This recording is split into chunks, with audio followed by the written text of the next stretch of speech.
fit. You don't want to be caught off guard finding out they're too small the day before school reopens. Next, check their immunization card to ensure your child is up to date with the required shots. If not, now is a good time to get this done. As you continue your preparation, take an inventory of school books and supplies you have at home and remove those from your current list. Book drives are common at this time, so remember to check with neighbors, friends, the school, church, or other sources for books that are on your list.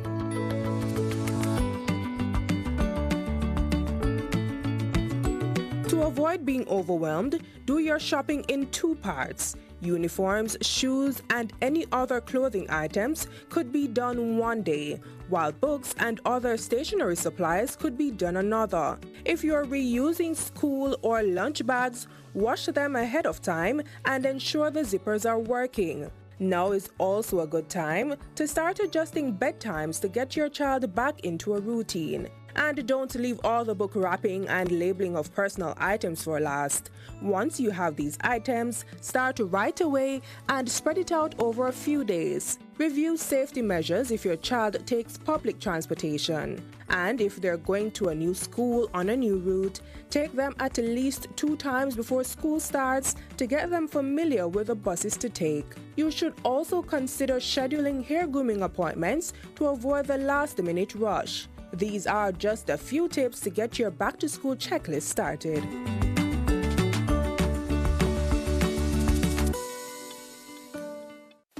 You know, this inflation thing is a really big deal. It affects everything. Inflation determines what your money can do.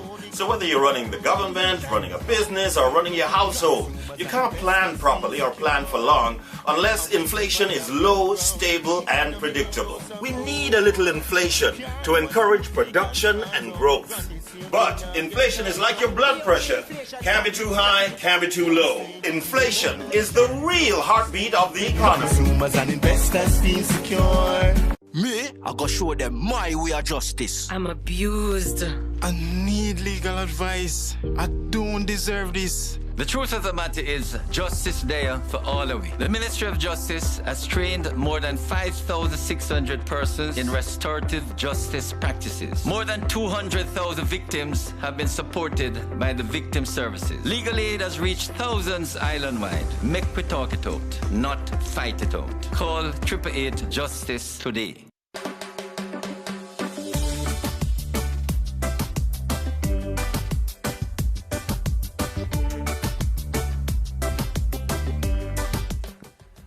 Fire de a mus still in tinker cool breeze. You better be careful, because you might be out having a grand time and think that all is well. But you better be mindful that danger or disaster may be just round the corner. So chicken Mary, hark the near, beware.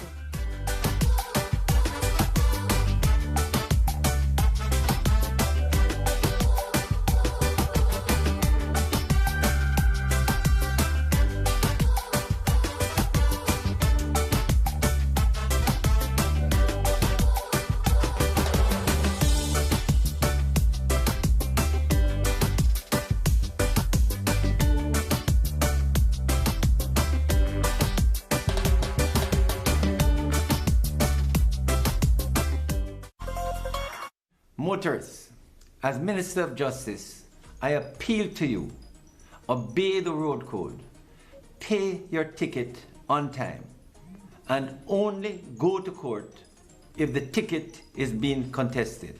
Close to 80% of matters coming to the parish courts are for traffic breaches. Let's work together to make our roads safe and ease the burden on our courts. Na, na, na, na. We want a peace for Jamaica. Yeah, yeah.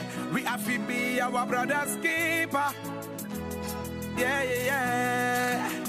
Jamaica live good, yeah. I make we enjoy life. Want we feel safe at night. Jamaica live good. I better you and I. No say we future bright. Jamaica live good. Come together as one. I make the violence the world.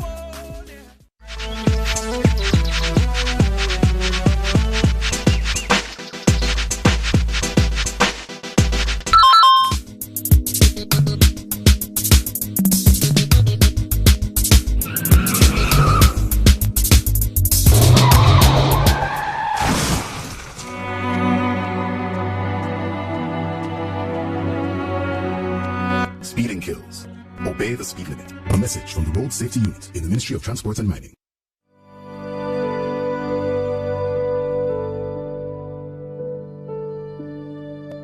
I'm not allowed to speak for myself. They make all the decisions. I'm not allowed to go anywhere by myself. They're afraid I'll escape. See how my hand and face bruise up? Them beat me because me say me tired. I'm only 13, but they said if I work harder, they will allow me to go home. Me no have no birth paper, no ID. Them take all of my documents, them. Victims of human trafficking are all around us and they need our help. Forced labor is one of the many forms of human trafficking. If you see something, say something. Report suspected cases of human trafficking. Call the nearest police station, 119 or 888, PROTECT.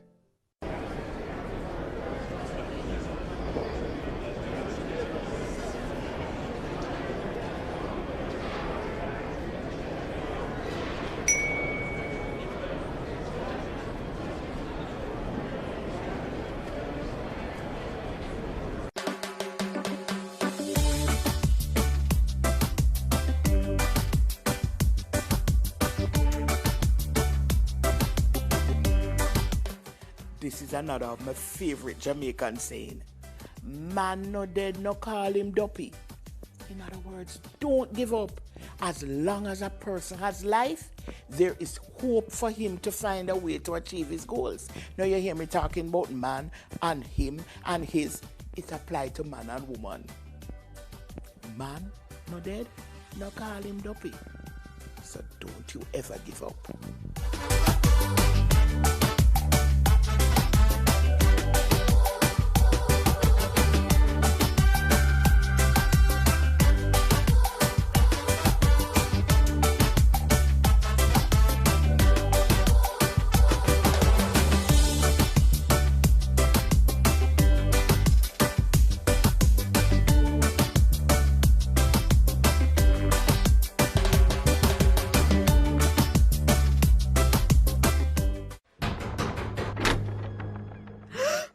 Bruises are much worse. You have to report him.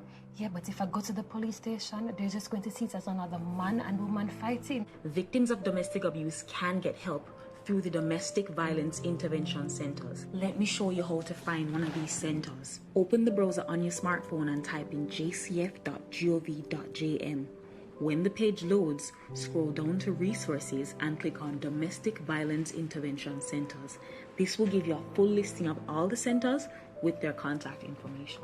Or just walk into any police station and ask them to direct you to the nearest Domestic Violence Intervention Center where you can speak to a police officer. A message from the European Union United Nations Spotlight Initiative in partnership with the Government of Jamaica. Come July, your NHT home improvement loan will increase to $3.5 million for qualifying applicants. Your government is caring for you.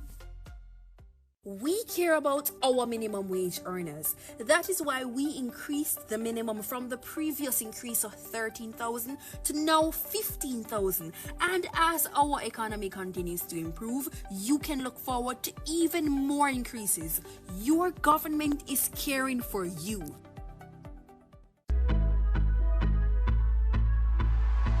Just meds it. Instead of hurting and fighting each other. Let's help each other. We don't need to fight. We're all here to learn. Your classmate could be a future lawyer or minister. Do you know that your classmate or your schoolmate could be a future prime minister? So here what? Just make daddy proud. Not have me a worry. Don't fight or lash out.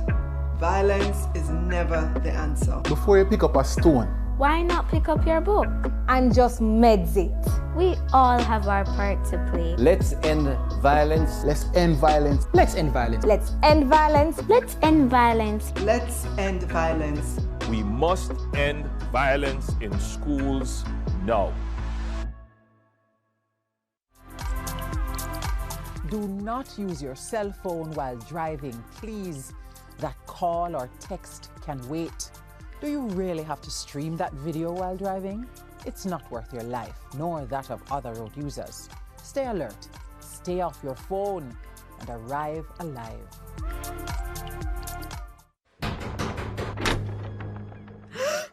Bruises are much worse. You have to report him. Yeah, but if I go to the police station, they're just going to see it as another man and woman fighting. Victims of domestic abuse can get help through the Domestic Violence Intervention Centers. Let me show you how to find one of these centers. Open the browser on your smartphone and type in jcf.gov.jm. When the page loads, scroll down to Resources and click on Domestic Violence Intervention Centers. This will give you a full listing of all the centers with their contact information. Or just walk into any police station and ask them to direct you to the nearest Domestic Violence Intervention Center where you can speak to a police officer. A message from the European Union United Nations Spotlight Initiative in partnership with the Government of Jamaica. Jamaicans don't tolerate corruption. Me, I tell you, no put up with corruption. So let's join hands across the nation and help improve the way we function. We have to give hope to them youth. Yeah. Corruption blocks growth for the future. So if we not practice doing the right thing every time, then we are the loser. So make we just get up, stand up, and all unite to join the fight to make it right. No corruption makes the future bright. No corruption will help prevent crime. A message from the Integrity Commission.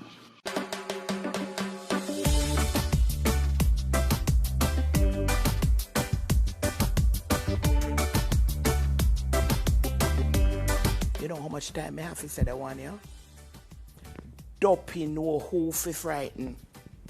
And you know what I mean by that? You see, bullies in particular, them know who to pick on, but them can't pick on me. Cause Dopey know who fi frighten.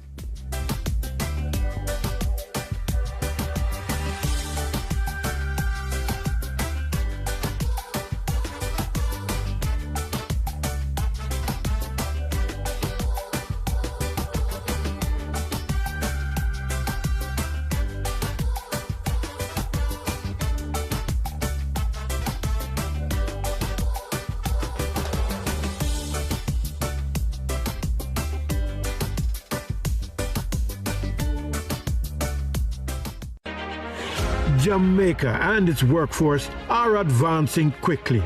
Life-changing opportunities are arising. You need training and support. We are the Renewed Heart NSTA Trust, committed to providing new and emerging skills training and opportunities. Come to Heart. We'll help you claim your place in the workforce of the future.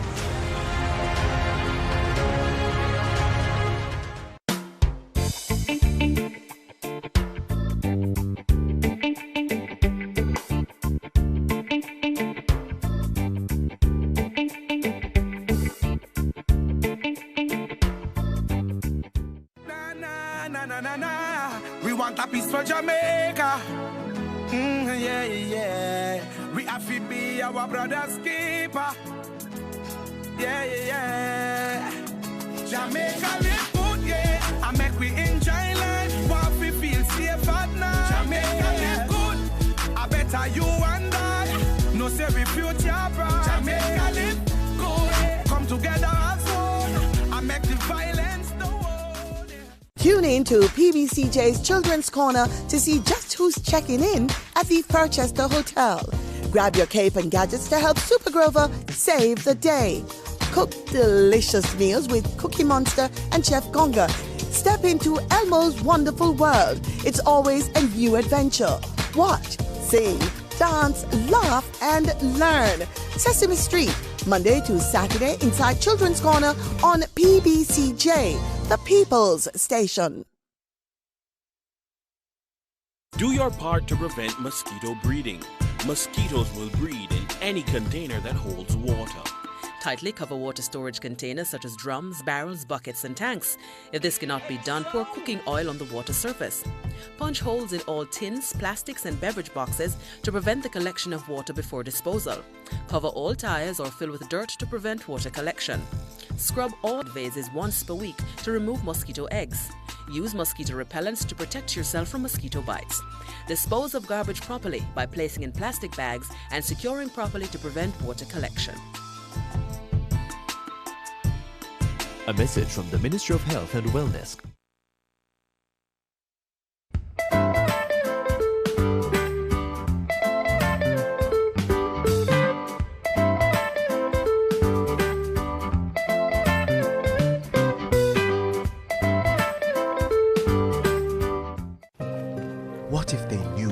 You abused her, her family.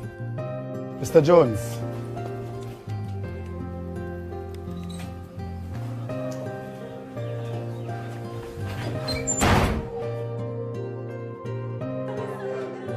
And your colleagues, how will they look at an abuser?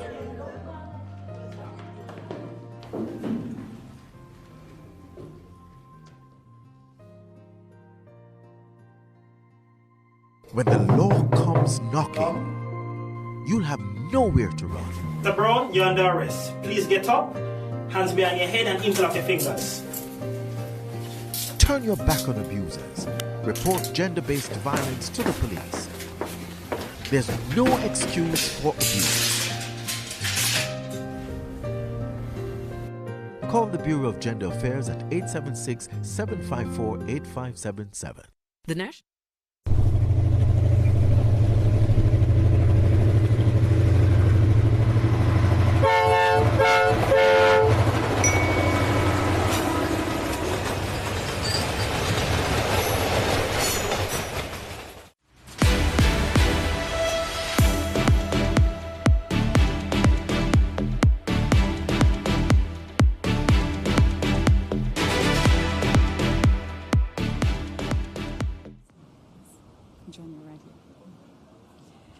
to offer her as we mark this monumental morning,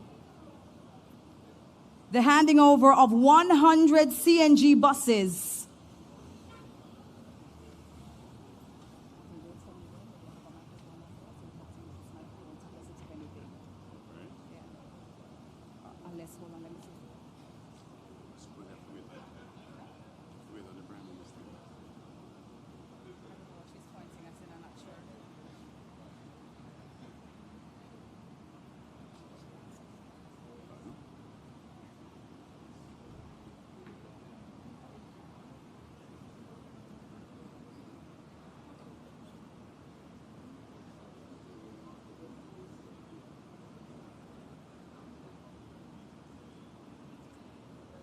And ladies and gentlemen, our ministers, along with our Prime Minister, they're making their way on over to the ribbon area.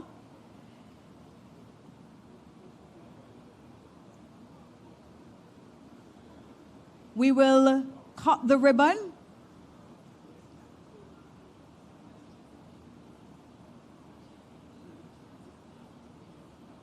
And so we're asking the members of the media to make their way on to the ribbon area so we can capture this moment.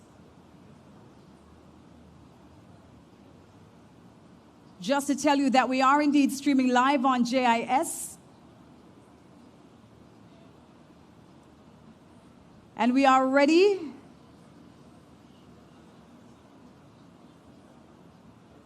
Prime Minister has scissor in hand. And if you join me, we can count down to the cutting. And we will cut the ribbon in 5. No, not yet. Okay, they're pausing me. No problem. We'll wait.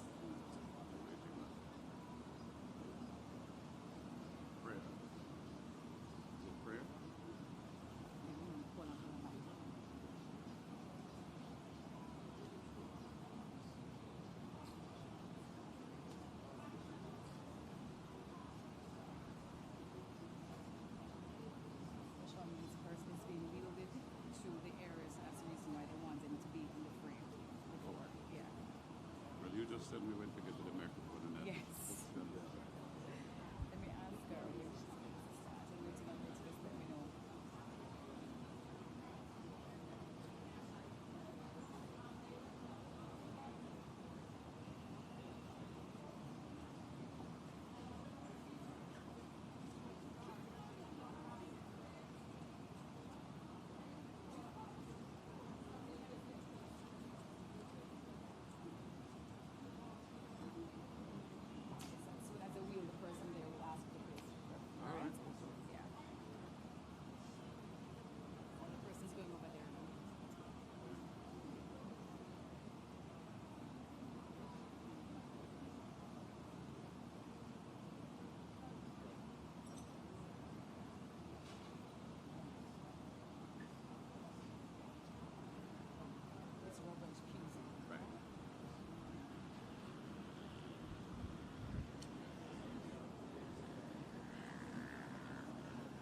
Ladies and gentlemen, just before the cutting of the ribbon, we're going to be inviting Reverend Pusey to say a word of prayer.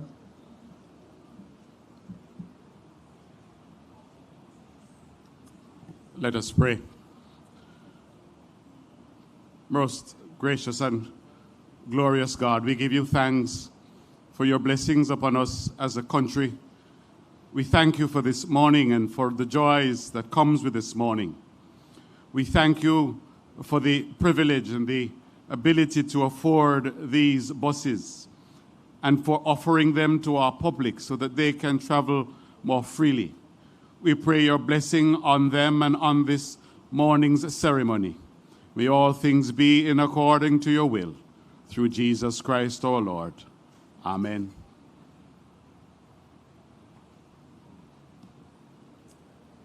Thank you so much, Reverend. Now, ladies and gentlemen, I do believe we are ready. And the Prime Minister is ready. And we'll count down in 5, 4, 3, 2, 1. Ladies and gentlemen, the ribbon is cut. And we now have 100 CNG buses right here to service our people. And the Prime Minister and the delegation will tour the buses at this time. So we ask for your patience, after which we will continue with the proceedings.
You look like you need help. No.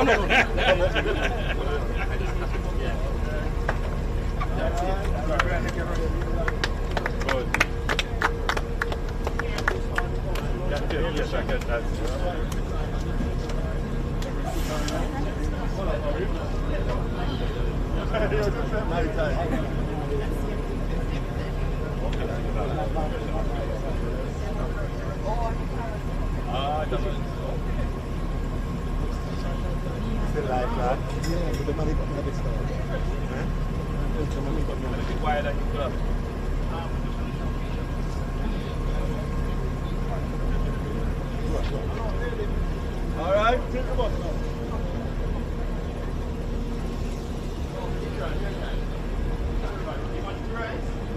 Yes. Just kill the bus. Oh, see. Okay. Yeah. Lift up now. Good. He wasn't killed. Because in most cases, we just restart the park on the sidewalk.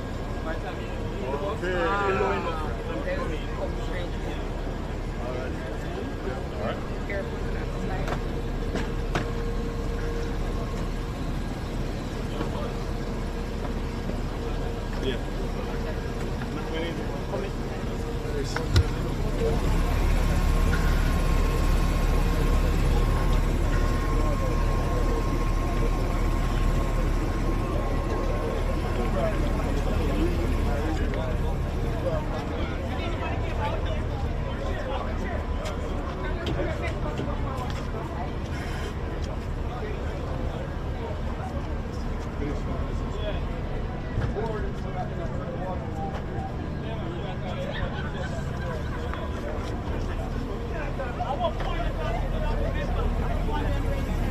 Come, Johnny.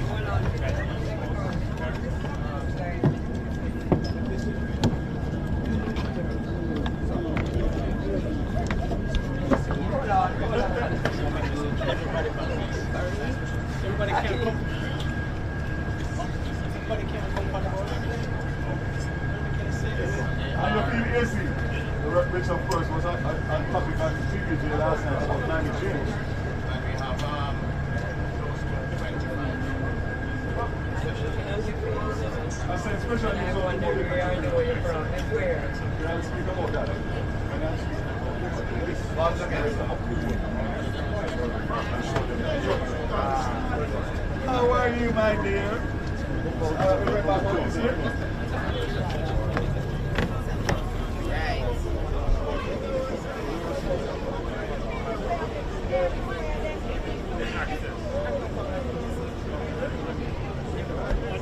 Where is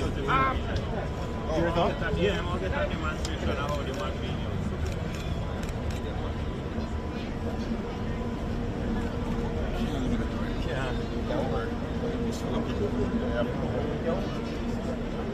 No.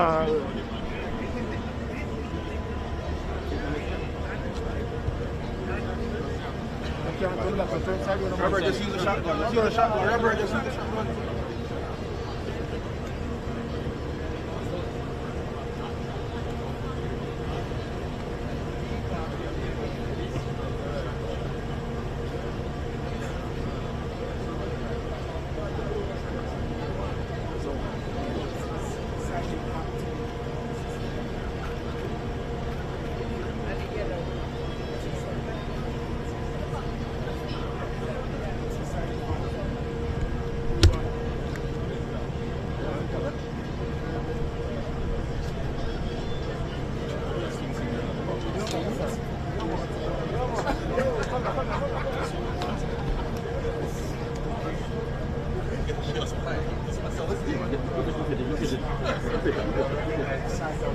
This is passengers card.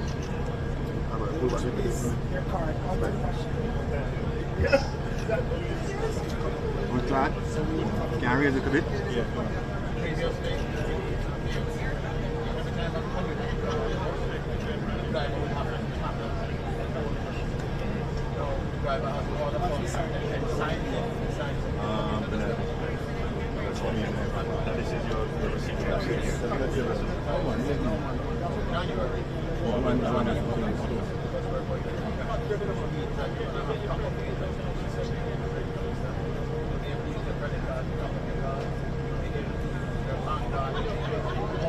So do you have the capabilities of just using your phone, the NFC technology?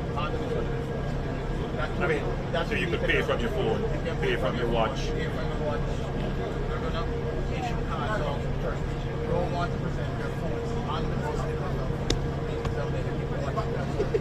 What I also like is that you have cameras. No, I like this. Strategic cameras. Located around the bus. We can't go in one with those guys. It shows those are Nine, you said 6, I said 9, my brief said 13 cameras, which is good. So that helps with managing behavior. Tracking and tracing.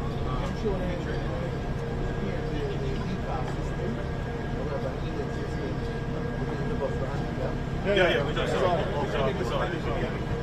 All right, let's get the function out of the way before it rains.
I have my receipt.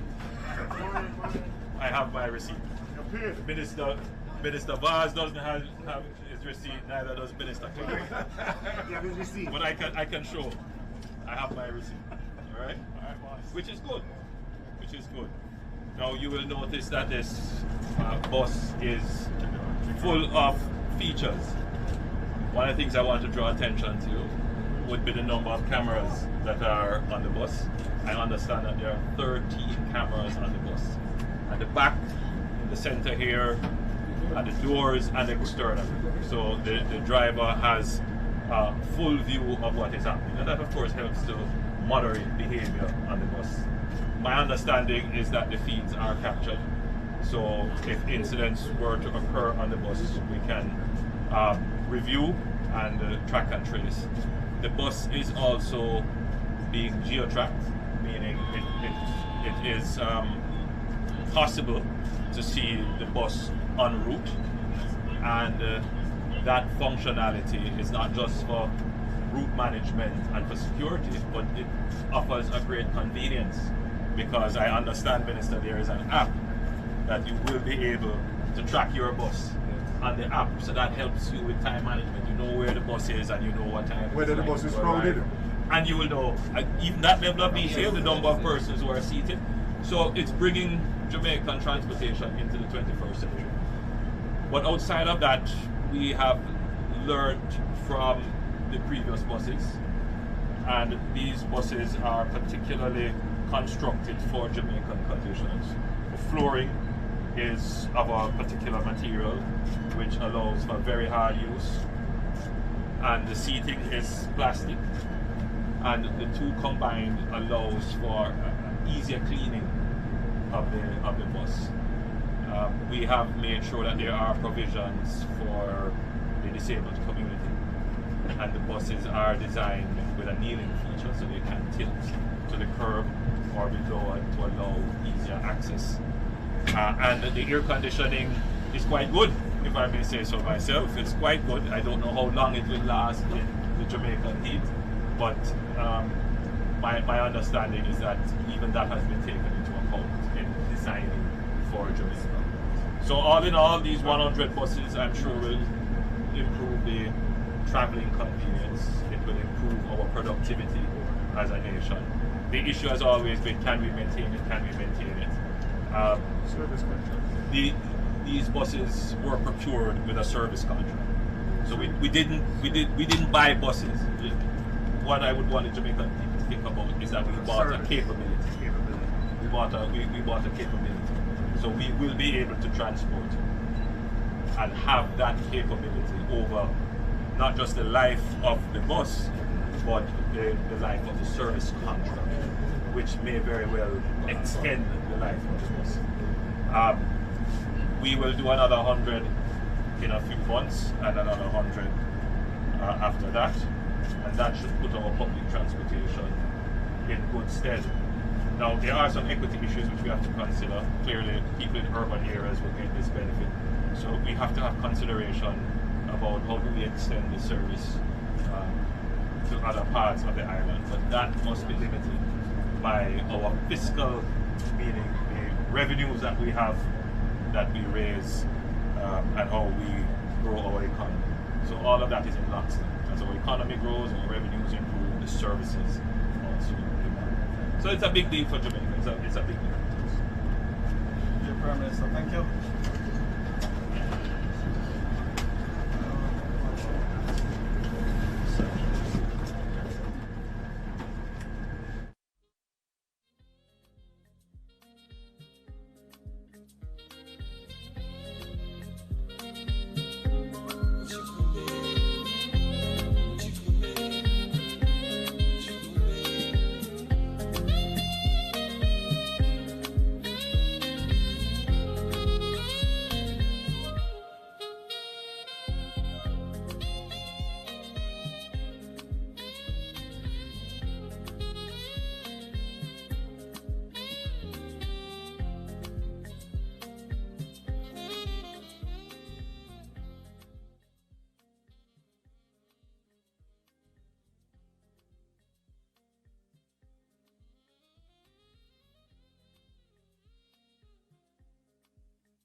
3, 2, 1.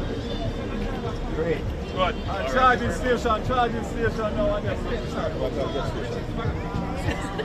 Yep.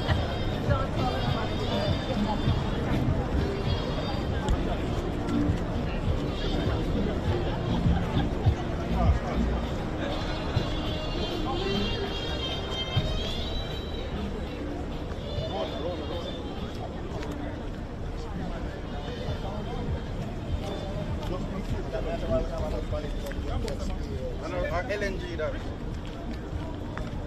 I CNG, wait. What side of water? Well, that charge is not active. See something over there, though. So you want paper on the side, right? Is this plant? Yeah. What is on the charge? This one? Yes. Then a CNG? A CNG.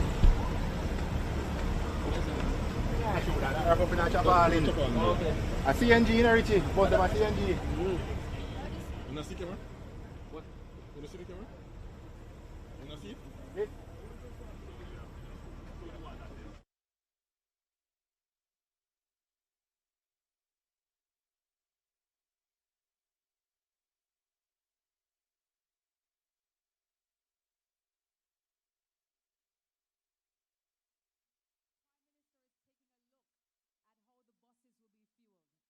So we're asking you all to enjoy what's on the screen. I believe we're able to stream that to you, and you'll be able to see what's happening on the outside. Thank you again for your patience.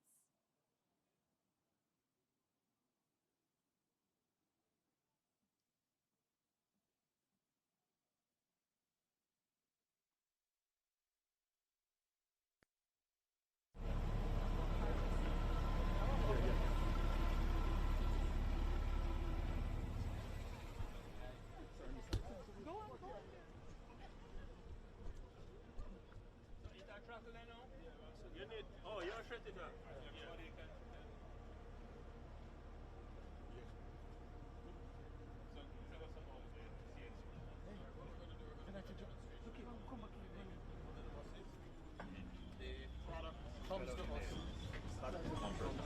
The product comes to us in liquid natural gas. It then goes into the plant. Hold on.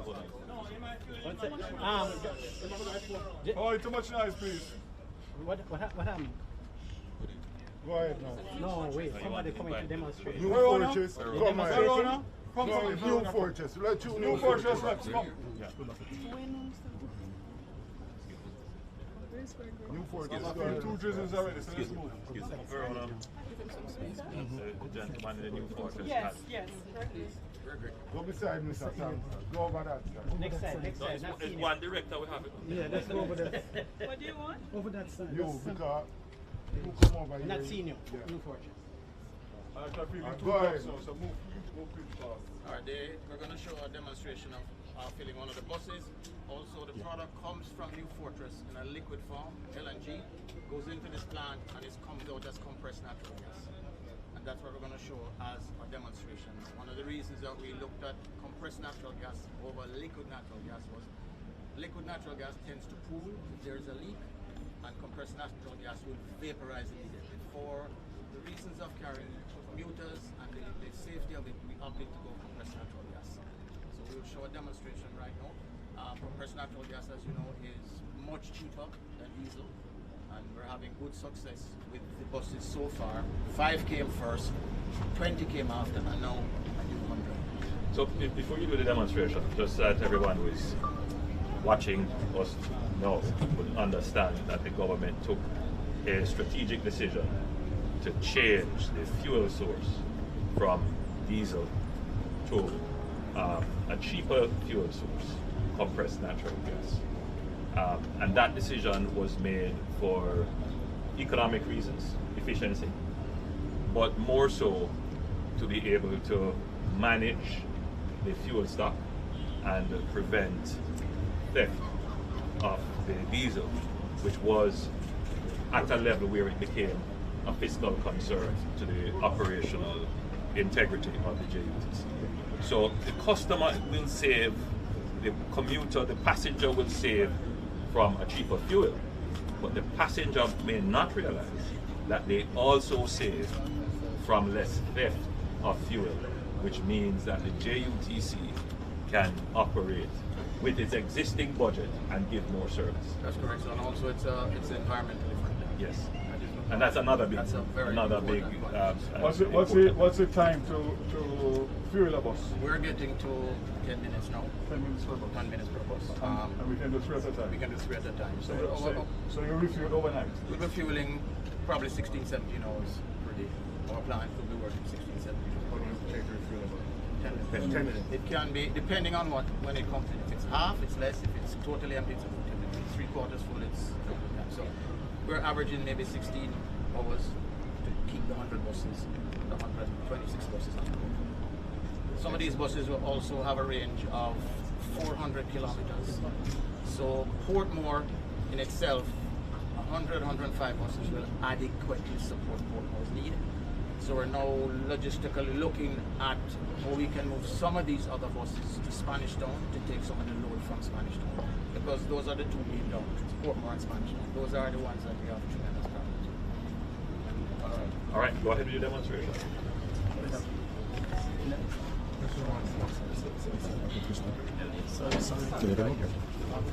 These are our... You can give the bill to the PM for this one. Come back there. You guys need to see this. No, well, slowly. So before you start, nobody has any open flame, no cigarettes, smoking, no static electricity going on.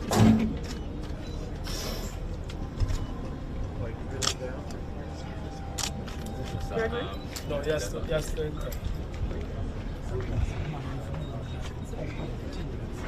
People in them. No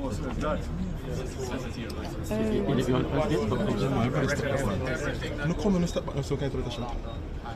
Sure.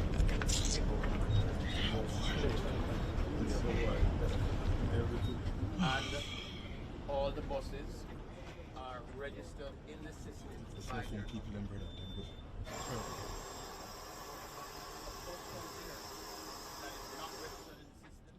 People with the cell phones can step back to, you know. I don't want to show it. I don't want to show it. Cell phone people,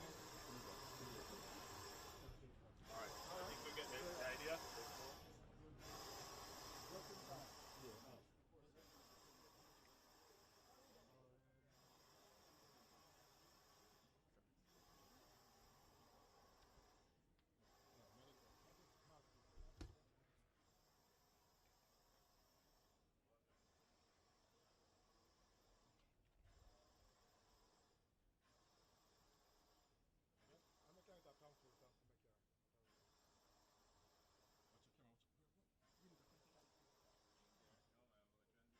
Talk to cell phone people. Cell phone people, come back. Come back.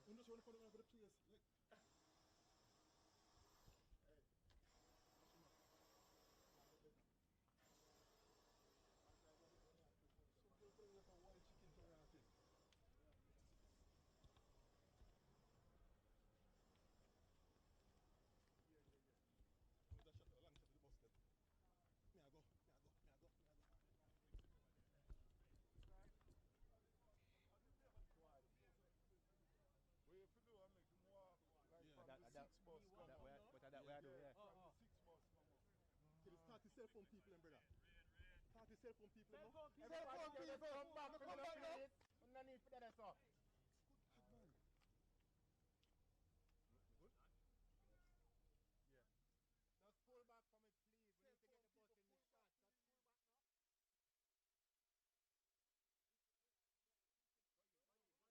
pull back from it, please. We need to get the bus in the start.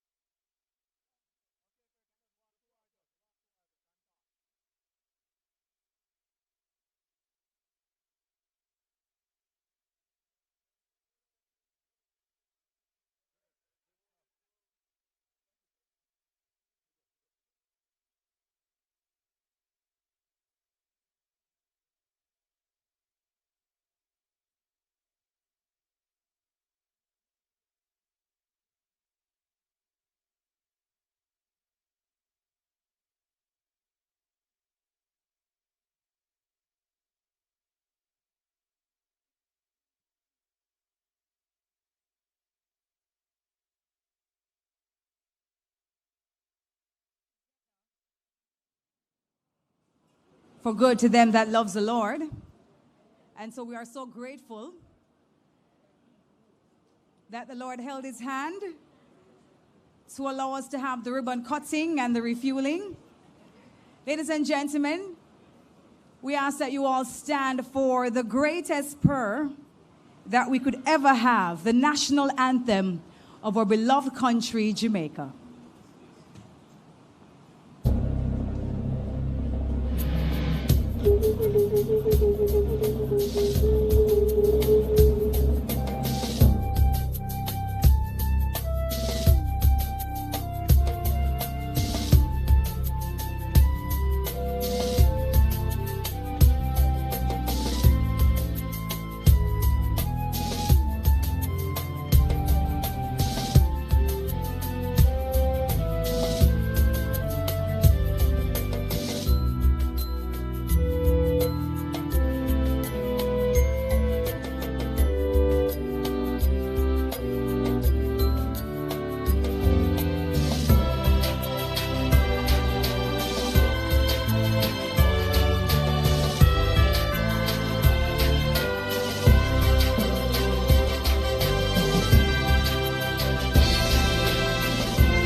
Seated.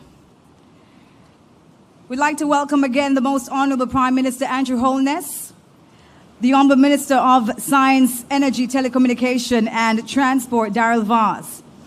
Also like to welcome the Honorable Minister of Finance and the Public Service, Dr. Nigel Clark.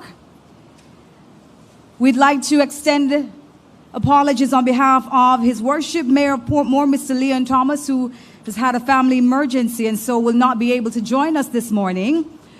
We'd like to welcome MP Mr. Mikhail Phillips, Opposition Spokesperson, Housing, Transport and Works. Joining us this morning, the Honourable Minister Audley Shaw, MP, former Minister of Transport. Welcome, sir. Thank you for joining us this morning. Other MPs and state ministers here with us today. I know we have quite a few of them, so we say thank you for joining us this morning. We'd like to say welcome to Mr. Russell Hadid, Chairman of the JUTC, and CEO, Mr. Paul Abrahams of the JUTC. Other specially invited guests, agencies, members of the media, the staff at the JUTC. Good morning again, and welcome to this monumental morning, the handing over ceremony of 100 CNG buses here at the Portmore Depot. Please put your hands together for this morning.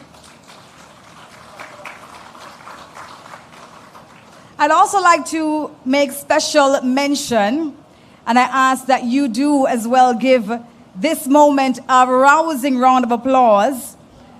Ms. Christine Keane, President of the Combined Disabilities Association for St. Catherine, the first member of our disabled community to access one of these buses.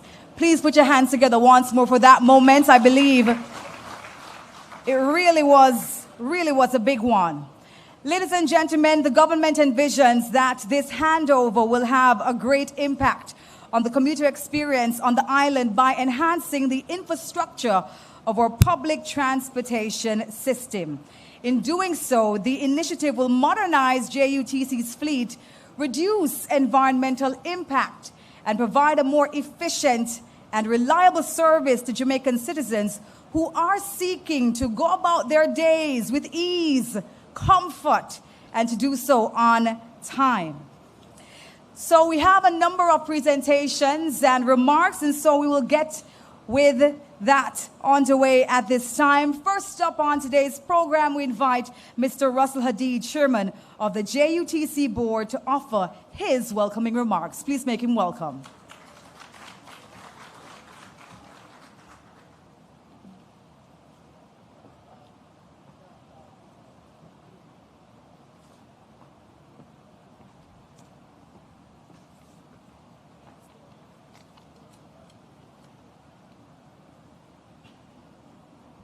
Good morning, ladies and gentlemen.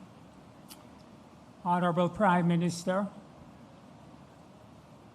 Minister Clark, Minister Vaz, Permanent Secretary Carol Palmer, Opposition Spokesman on Transportation Mikhail Phillips, distinguished guests, directors, JUTC employees, and the media. It is with pleasure that I welcome you here this morning as we mark a pivotal step in our commitment to smarter, environmentally friendly transportation.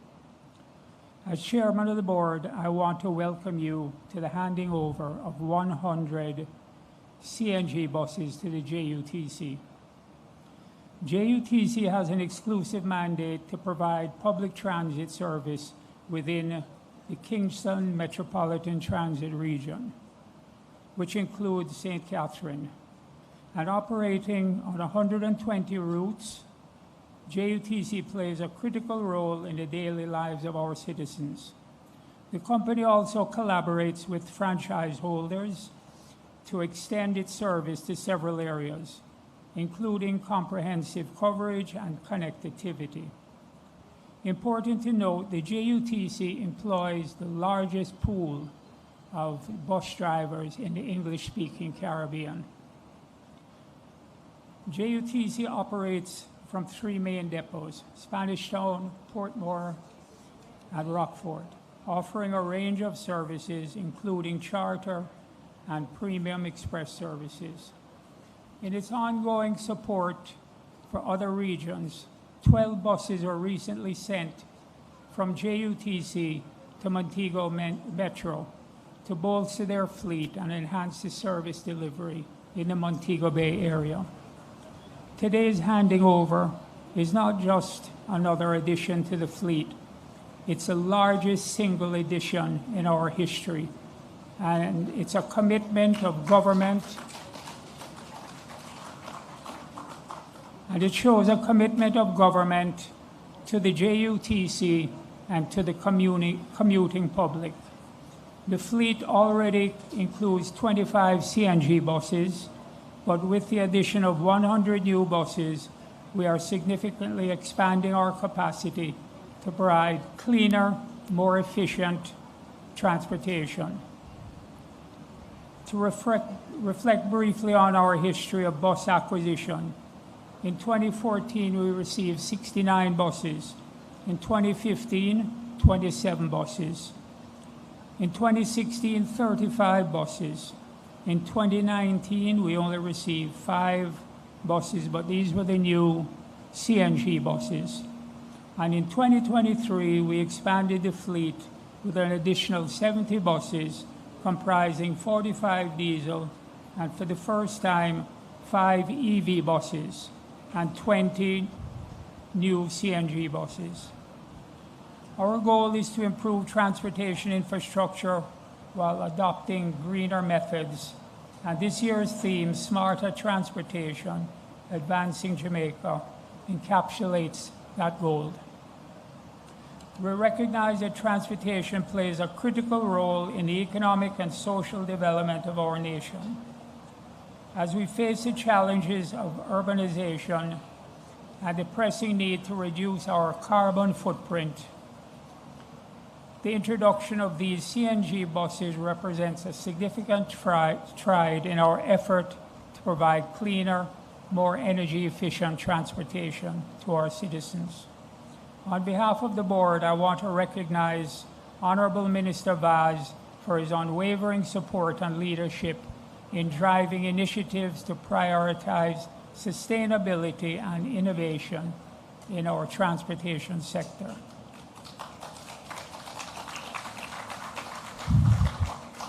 Today, as we celebrate this milestone, let us also reaffirm our commitment to continually explore and implement new strategies that will further advance our transportation system. Together, we can ensure that our public transport services remains not only accessible and affordable, but also aligns with our environmental goals. In conclusion, I wish to express my sincere thanks to all those who worked tirelessly to make this initiative a reality. Once again, welcome to this remarkable event. Let us continue to work hand in hand to build a brighter, greener future for our nation. Thank you.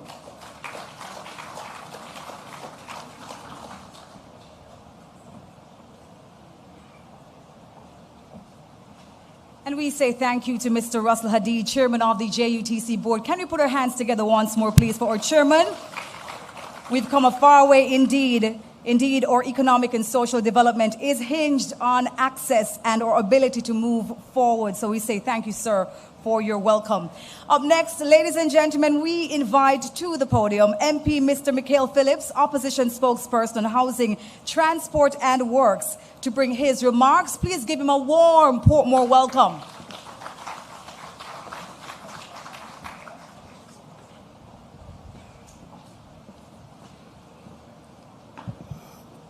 Most Honorable Prime Minister, Minister Vaz, Minister Clark, other ministers, Chairman of the Board, board members, management of the JUTC, staff of the JUTC, special invited guests.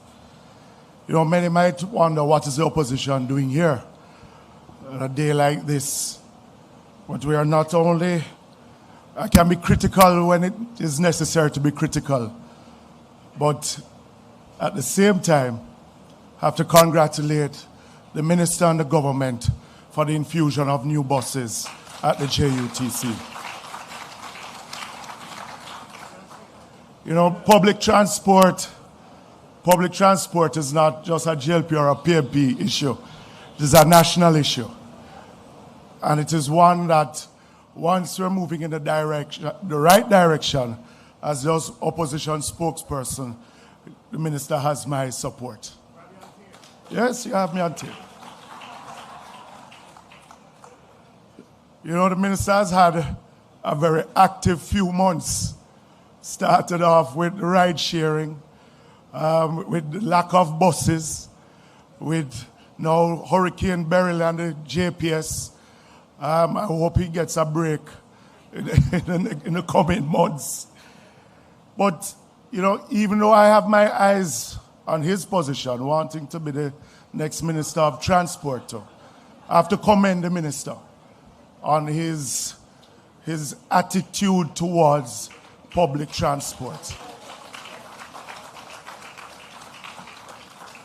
And he's been able to achieve it because of a close working relationship that we have.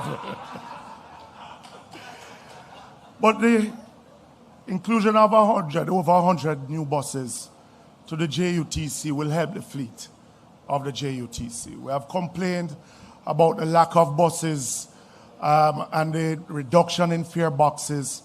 The inclusion of these new buses, especially these 100 buses, will make a difference, especially in the community of Portmore.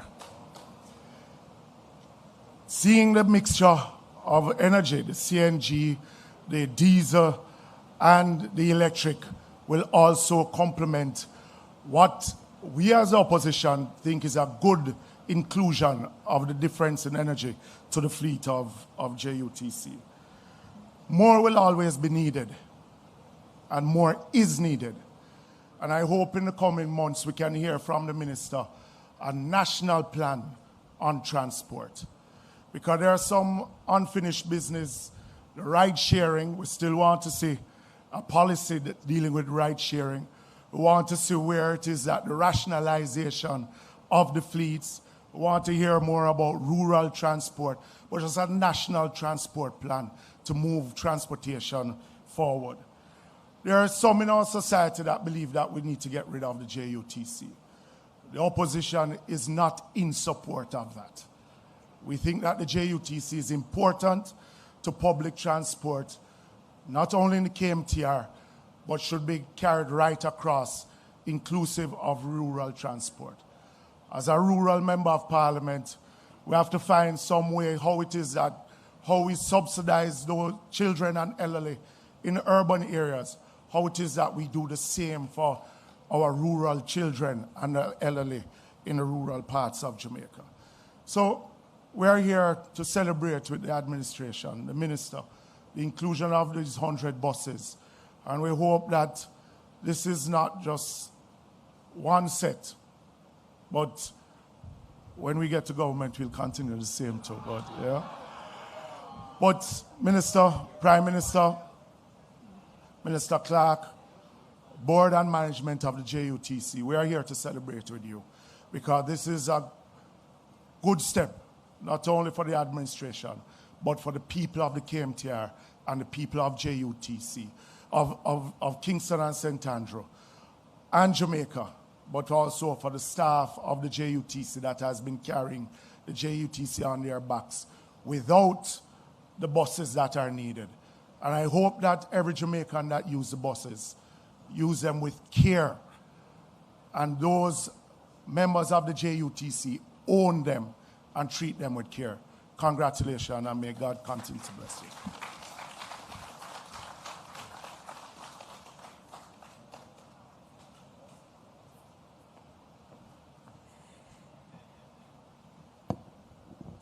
No, this is a moment that we don't see very often. I hope the camera picked that up. Ladies and gentlemen, please put your hands together once more for MP Mr. Mikhail Phillips, Opposition Spokesperson, Housing, Transport and Works. We say thank you so much, sir, for your endorsement of this initiative, and we thank you for also underscoring that we indeed have come a far way and we do have some ways to go. And public transportation is everybody's business. It's a national business. Ladies and gentlemen, we continue with the proceedings and we welcome at this time Mr. Kevin Wang, Vice President of the Exporting Department, as he shares a few thoughts with us on this valuable initiative. Please make him welcome.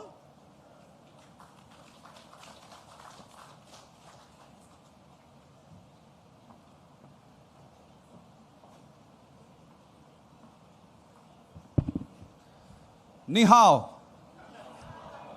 Good morning, ladies and gentlemen. The most honorable Prime Minister, Mr. Holness, Mr. Vaz, Mr. Clark, Mr. Hadi, Mr. Abrams. Today is an honor to stand here on behalf of Xiamen Golden Dragon Bus Company as we celebrate the official handover of 100 natural gas bus to the Jamaican Urban Transit Company. First and foremost, I would like to extend our heartfelt gratitude to the government of Jamaica and JUTC for selecting Xiamen Golden Dragon as the supplier for this significant project. This partnership is a testament to the trust and the confidence you have placed in us, and we are deeply appreciate. This project has been of almost importance to Golden Dragon. We have devoted significant resources and attention to ensure its success. Understanding the unique road condition and the operational habits in Jamaica, our team developed 2 specific bus models tailored to meet these needs. Before mass production, these models underwent small-scale trial runs to ensure that every aspect was fine-tuned to perfection. Only when all parameters meet our top standards and we proceed with full-scale production and delivery. I'm proud to say that all vehicles have arrived in Jamaica on schedule, and today we are officially entering services. I would also like to express our sincere thanks to our Jamaican distributor, Vaughn's Motor Company.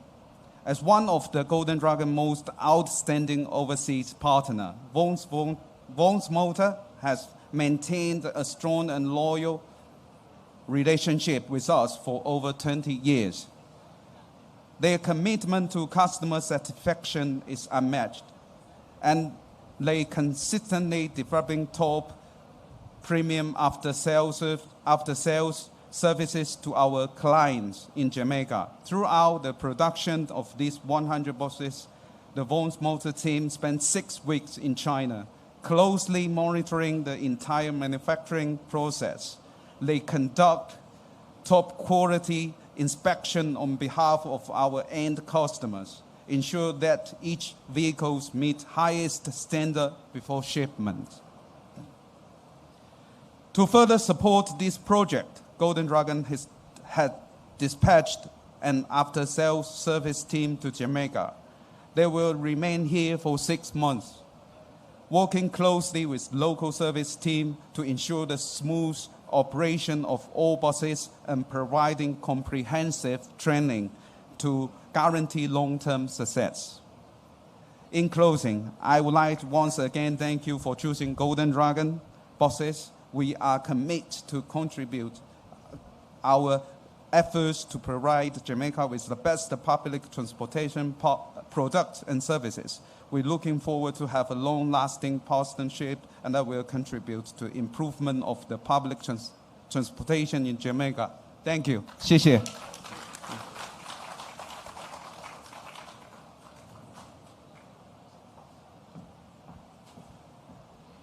And we say big thanks to Mr. Kevin Wang and the team from Golden Dragon. Thank you so much, sir, for your hand in this morning's handover ceremony.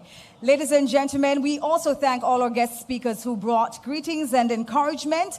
Up next on the program is a video presentation prepared by the Ministry of Science, Energy, Telecommunications and Transport. Here you'll get a visual breakdown of the buses, their features and benefits, and how this investment will help support Jamaica on a broader scale. We ask that you turn your attentions to the screen. The government of Jamaica is determined to overhaul the public transport sector and create a system that is people-centered, safe, and reliable, making public transportation the preferred choice for commuter movement both for work and leisure. Part of this vision includes increasing the number of buses in the system, and so the Ministry of Science, Energy, Telecommunications and Transport set out on a 3-phase process to procure 300 buses to enhance the fleet of the Jamaica Urban Transit Company. Today marks the actualization of the first phase with the arrival of 100 compressed natural gas or CNG buses, which are being handed over to the JUTC. This initiative represents a bold step forward and the first major purchase of its kind completely funded by the government of Jamaica through the Consolidated Fund. These 100 CNG buses, totaling at a cost of over 3 billion Jamaican dollars, are more than just a new addition to our fleet. They are a commitment to enhancing our public transport system while safeguarding our environment. The buses sport a number of features including Wi-Fi capabilities, 13-camera system with digital video recording that shows the interior and exterior of the bus, providing constant monitoring that can be viewed remotely, geo-tracking to monitor driving habits, fire suppression systems in the engine and tank compartments, electronically controlled air suppression that allows the bus to kneel and lower for easy embarking and disembarking for persons with mobility issues, custom engineered suspension to make the ride more comfortable, driver seats with lumbar support for a more comfortable driving experience, interior steps and aisle lighting.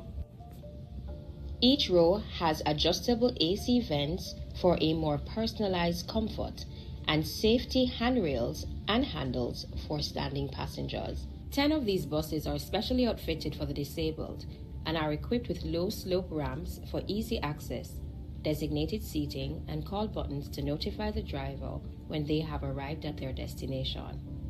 These buses are also smart buses, so commuters will be able to track their bus through an app to see when they are expected to be at their respective locations.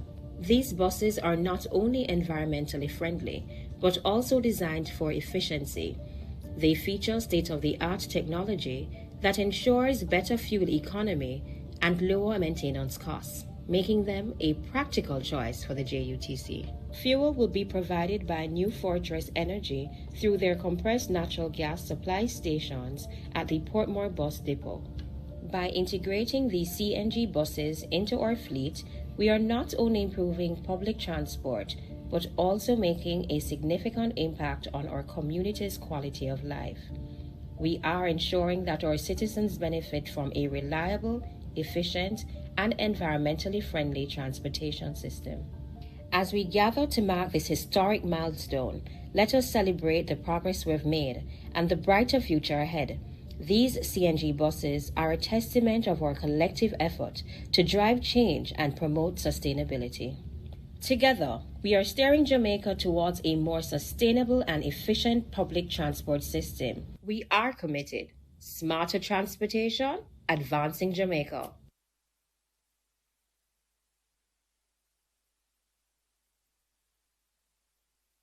Indeed, smarter transportation, advancing Jamaica. Wow, can you put our hands together once more, please?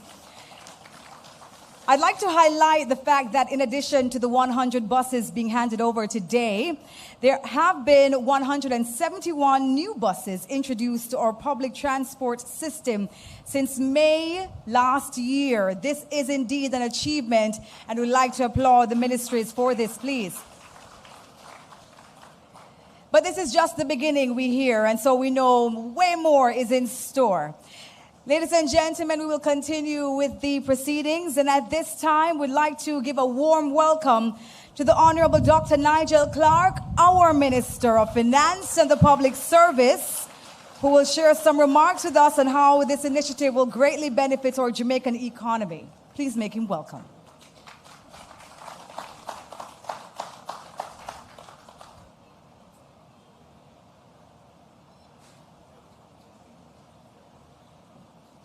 Most Honorable Prime Minister Andrew Holness, Minister Darrell Vaz and his family, Opposition Spokesperson Michael Phillips, Members of Parliament Audley Shaw, Donovan Williams, and Minister of State in the Ministry, Juliet Cuthbert, and of course Bobo Skiwatantala, MP,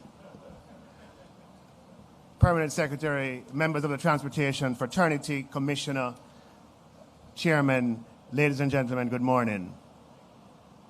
It is wonderful to be here for the handing over of these 100 buses. As we were going through, I said to Minister Vaz, it's full 100. But then I was reminded that since he became minister, he's 170 not out. What Brian Lara record is again? 365.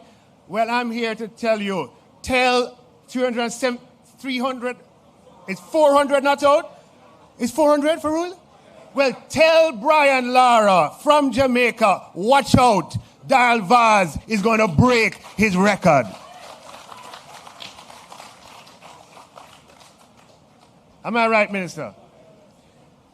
So, I just want to make 3 brief remarks. Well, but preceding that by commending Minister Vaz, who has brought a level of energy and vision to the transportation sector. And he has a vision that Jamaicans should not wait longer than a minimum period of time for a bus.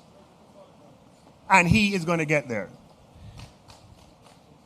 So 3 things just to remark. The first is just to step back and take stock of this moment in history, where for the first time, we are able to procure as many as 100 buses at the same time without $1 of borrowed funds.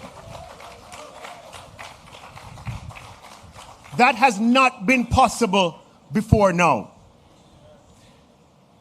The second thing to bear in mind is that this is possible because of economic stability. The macroeconomic fundamentals today are better than at any time in the last 50 years.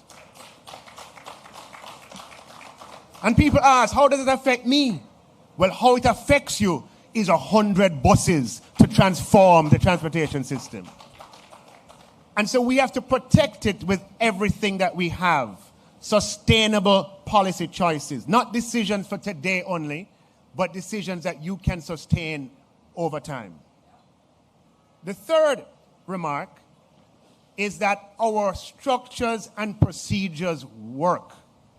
No longer are we able to stand on a platform and say, tomorrow morning, we're going to get you 50 buses. And you go and you call the Minister of Finance and ba, ba, ba.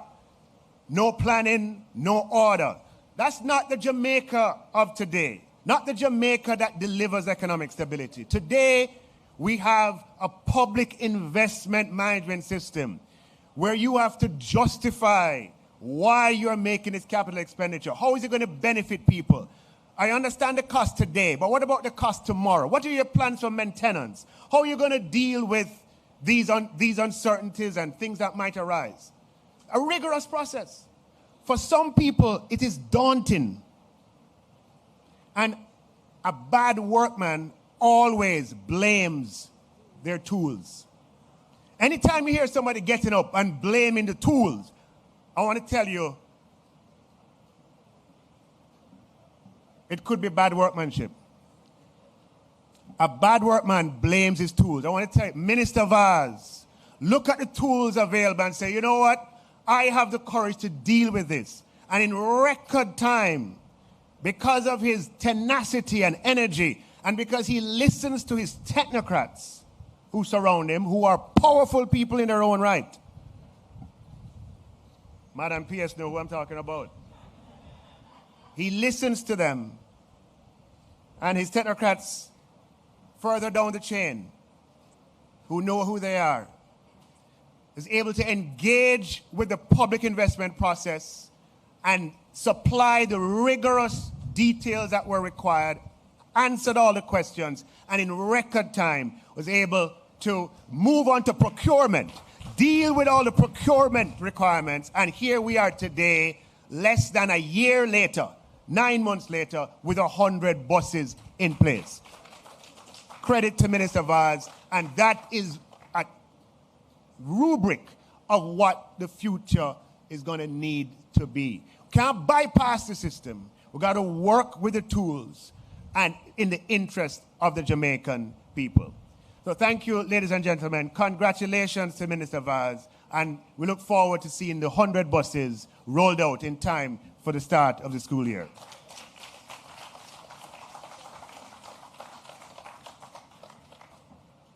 Ladies and gentlemen, the Honorable Minister didn't have a speech written down. Everything said from his heart. You could hear the passion. I don't recall seeing our Honorable Minister so passionate. Maybe because, you know, he's leaving. So a lot of things are being said that has been resting on his heart and mind. I can't wait to see when next he will speak. I can't wait to hear what next he will say. We thank you so much, sir, for being here with us this morning. Indeed, it's a big achievement for Jamaica to be able to buy 100 buses with our own money and own nobody at all. I think that deserves a big round of applause. We've come a long way. And ladies and gentlemen, up next, 170 not out and on his way to break Brian Lara's record.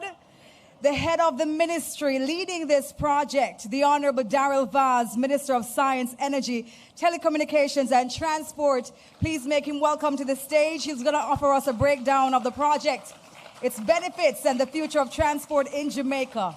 Please give him a warm welcome.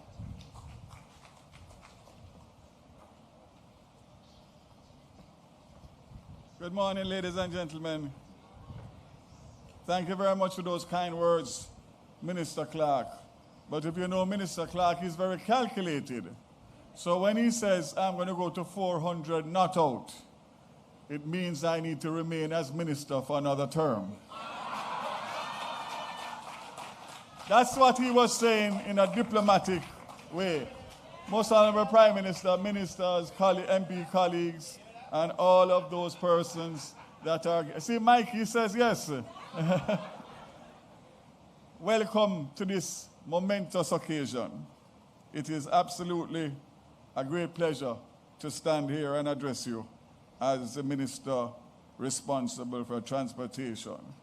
And it's a good break from being the Minister of Energy.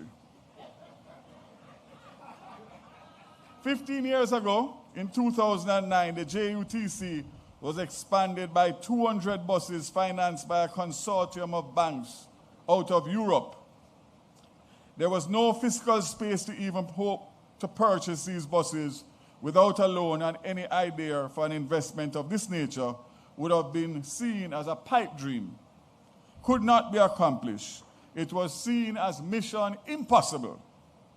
I must thank my permanent secretary, Mrs. Carol Palmer, the MSET team, the Ministry of Finance led by Minister Clark and the Financial Secretary, the JUTC Board and Management, the Public Investment Appraisal Branch and the Public Investment Management Committee, along with Golden Dragon and Vaughn's Motors, for making what has taken place possible in record time. Today, Prime Minister, thanks to the economic policies of your government and the fiscal discipline of our Finance Minister, Jamaica has found a way to make impossible possible. I stand here proud as a Transport Minister to state that we have purchased 100 new CNG buses for the improvement of public transportation for the first time in modern Jamaica, and we have done so without any external financing or any needs for loans. Since 2023, 170 buses have been purchased at a cost of 5 billion Jamaican dollars. No loans, no borrowing, no begging. The pipe dream has been met by the Andrew Holness-led government, Dream Team, and the only result is prosperity and productivity for all Jamaicans. And we didn't stop at buses. We made sure, as Minister Clark said earlier, that with the buses, we secured a warranty from the dealer, along with a service contract, and most importantly, parts to come with the buses so that we can keep the buses running. That is what you call proper planning. So we are assuring that the buses we have today will be reliable and maintained for tomorrow. Jamaica, we have found a new way. Former US President John F. Kennedy once stated that a rising tide lifts all boats. And with the tsunami of a finance minister that we have been blessed to have, the transport portfolio, like many others, is a lifted boat today. Ladies and gentlemen, 100 CNG buses that we are adding to the fleet is a tip of the iceberg. And I'm going to come to that a little bit later. Every bus you see here today means more jobs, less waiting time, more productivity, safer commute, and improved service and comfort. This is not trickle-down economics. Prime Minister, with the commissioner of these 100 buses, we have already expanded the Montego Bay Metro fleet from 6 to 18 buses. This is an increase of 200%, not a trickle. These buses will serve the parishes of Handover, Westmoreland, Trelawney, and St. James, and Montego Bay Metro currently transports daily, between 47 and 55,000 commuters. With this improvement, Montego Bay Metro will now serve 80 to 100,000 commuters per day, almost a 100% increase. As a matter of fact, 113%. This will also see the expansion of the Metro service from the existing 5 school routes to 9 school routes. With the additional buses provided to Montego Bay Metro, the added routes will be from Mobay to Betheltown, Montego Bay to Savlamar in Westmoreland, and in St. James from Mobay to Johns Hall and from Montego Bay to Wakefield in Trelawney. This is smarter transportation. This is truly advancing Jamaica. Previously, schools served by Montego Bay Metro included Cambridge High, Nakalva High, Anchovy High, Recees High. I'm proud to state that ahead of back to school, parents, students, and staff of Hopewell High, William Knibb High, and Irwin High schools will be able to commute safely and reliably using the Montego Bay Metro. As was shown earlier, we have expanded the CNG capacity thanks to the partnership of New Fortress Energy at this depot from 1 pump to 3 pumps. That's a 300% increase. So the buses will not be waiting idly to be refueled. That, again, is not a trickle. These buses run on natural gas, This was intentional, as the Prime Minister said earlier on the tour, to make sure we move away to a more environmentally friendly form of gas, and of course, less expensive, and getting away from diesel, which has been a perennial problem in terms of leakage. And you can just imagine what leakage I'm talking about. The figures presented to me, Prime Minister, Minister of Finance, and my friends gathered here, it costs $60,000 to fill one diesel bus, compared to $20,000 to fill the same bus with CNG. So we save 40,000 Jamaican dollars per bus, per fill. Just imagine and multiply that by the fleet, and you will see where we are. So that is $4 million each time we fuel 100 buses, which we do every day. I wonder if you understand what I just said. I don't think, let me repeat it. We save $40,000 per CNG bus that we fill as against diesel every day. And we refuel 125 buses every day. So it's not $4 million. It's upward of $5 million Jamaican dollars per day for these buses. If you multiply that by 12, you realize, well, if you multiply by 365, because the buses run 7 days a week, that's too much for me to calculate. I need Nigel to help me with that. But just imagine what you can do with that savings to improve the efficiency of JUTC and help, because the money is coming from the consolidated fund. So how much more roads, how much more water supplies, how much more services can we improve for the Jamaican people? Prime Minister, again, I want to indicate very clearly that this has been a very holistic approach. This is not a scatter. Because when you deal with the Ministry of Finance and Minister Clark, you have to have things right and in place. So right now, Prime Minister, I had asked Jamaica for 6 months in December 2023, when people were waiting 2.5, 3 hours at the bus stops.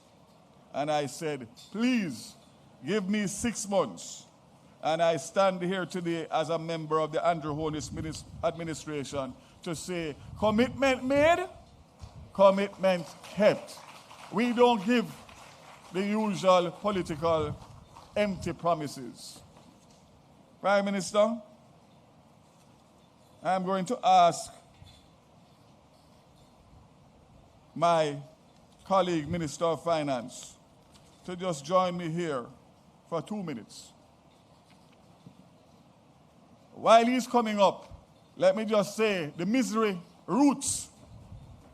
Spanish Town to Halfway Tree, Spanish Town to downtown, Greater Portmore to Halfway Tree to downtown, Price Right to downtown, Chancery Street to downtown, Spanish Town to Halfway Tree, Spanish Town to Crossroads, Border above Rocks to Temple Hall, downtown to Bull Bay, downtown to Airport, Port Royal, Harbour View to downtown, downtown to Garden Town.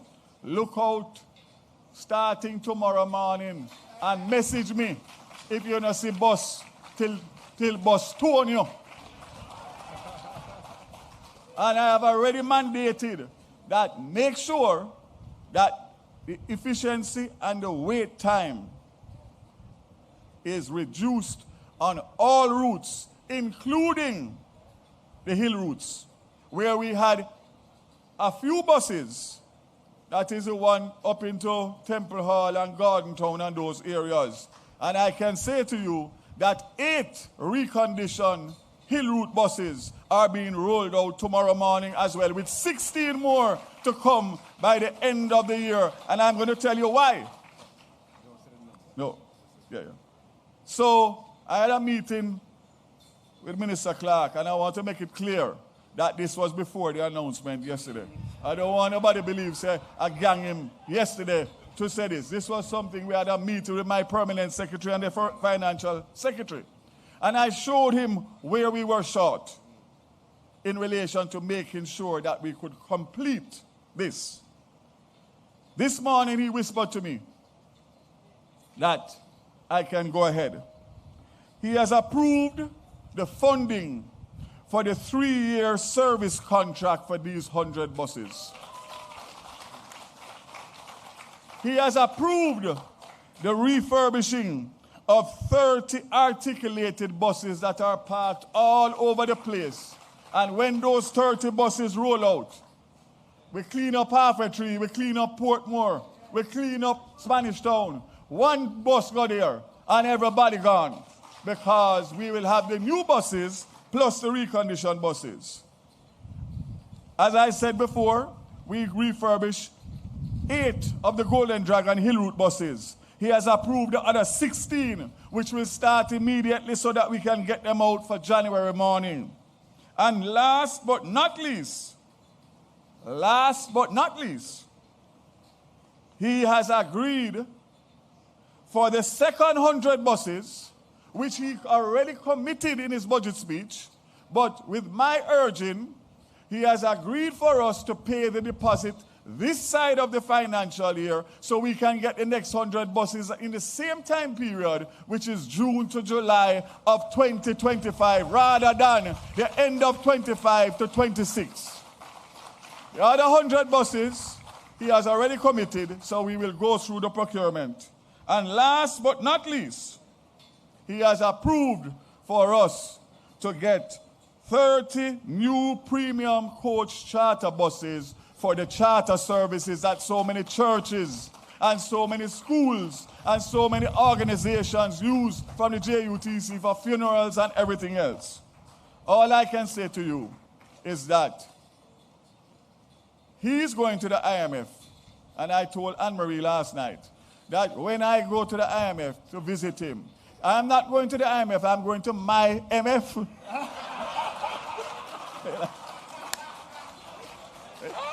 Because I will need his guidance and his counsel, because it has been a pleasure to work with this man over the last few years. And there's no better endorsement, Prime Minister. I want you to listen to me. Of all of the regional leaders and prime ministers and everybody that have been praising Minister Clark, you only need to read the opposition statement yesterday saying that they are worried of what is going to happen now that Minister Clark is no longer there. And that in itself is the biggest endorsement. But let me just indicate to them, especially Mikey, since he's representing the leader of the opposition, that he's executing policies. The policies come from the cabinet of the country. So rest easy. He will be there to give us any advice that we need. But whoever is his successor is getting sound fiscal policies that will allow the country to continue on the trajectory that this gentleman has led through the Ministry of Finance. And no, I don't want the job. I want to stay right where I am. Leave me to deal with JPS. And in closing, I will just close by saying, listen, 2 things in relation to my portfolio responsibilities. There is no truth that oil has been found. And the United Oil and Gas, who has the license to explore, has issued a statement to say they have not even started drilling. So please, discontinue that. And secondly, and most importantly, I received a call this morning on the way here from the head of the OUR to say that a meeting was held yesterday evening as a result of a letter that I wrote putting the government's position, and I'm expecting a response to that letter today, and I can say confidently that I expect redress in relation to the latest billing cycle. I'll say no more until we get the letter and I share it with my Prime Minister. Help is on the way. God bless you.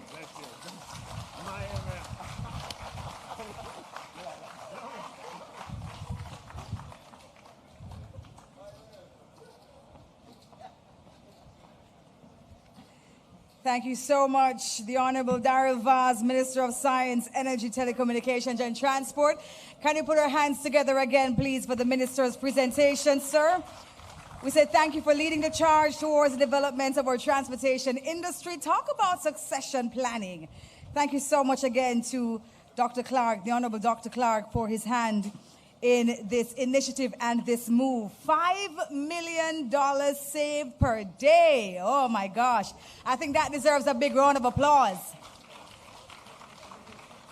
Now, ladies and gentlemen, as we are winding down to drive this program home, we at this time would like to welcome to the podium our head of state, the country's lead driver, the Most Honorable Prime Minister Andrew Holness, to give us his remarks. Please make the PM welcome.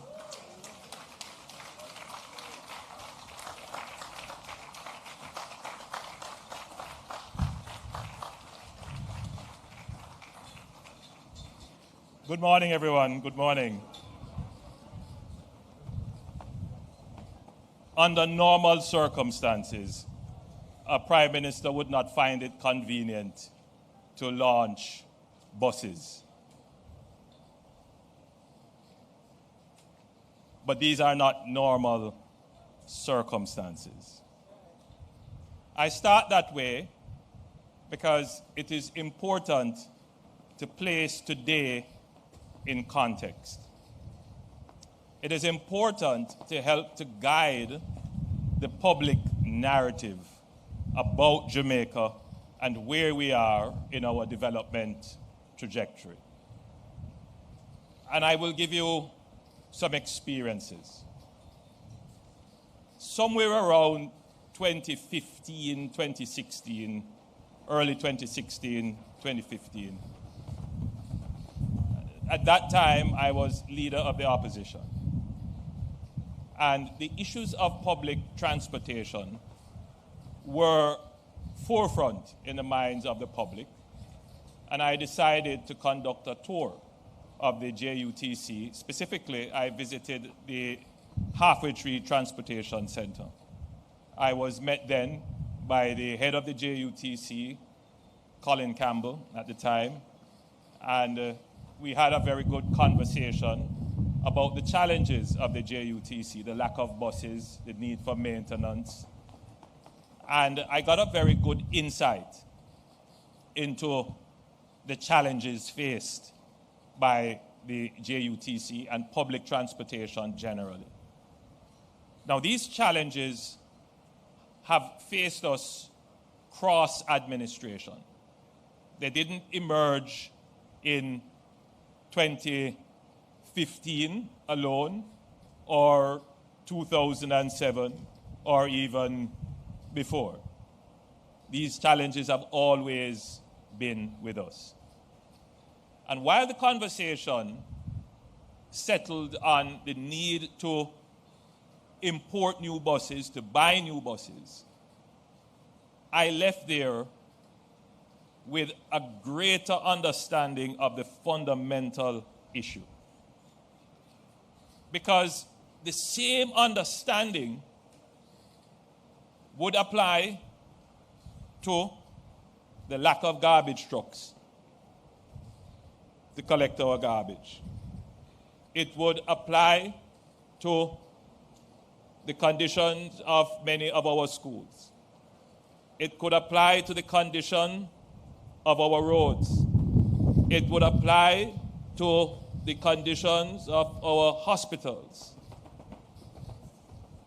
The real problem was the inability of the government to commit to a long-term financing of a capital budget to acquire these critical public assets and infrastructure to supply the services that our citizens need. So when you step on a bus and it is in a poor condition or you have to wait long, you quarrel with public transportation and the government. If you have to wait long in a hospital or you don't have beds, you quarrel with the Ministry of Health and the Minister of Health. But we, as a people, have not made the connection that these lack of services cannot be separated from the lack of economic growth and from the proper fiscal management of the little resources that we have.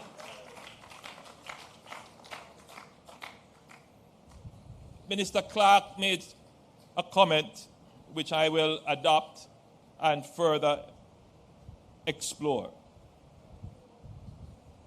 Minister Clark made the statement that in times gone by, politicians feeling the pressure in the form of demonstrations and roadblocks, public commentary on radio and editorials about the inconveniences that the public would face, whether it is in roads, public transportation, hospitals. When they face their political supporters, would, without any consideration of the financial requirements and impact, would make all kinds of commitments, would make grand announcements about how we're going to buy bus, free education, pothole free in how many years, all kinds of grand statements would be made. And the audience hearing it, mesmerized, would lift the politician to even further grandiose commitments by virtue of their raucous response.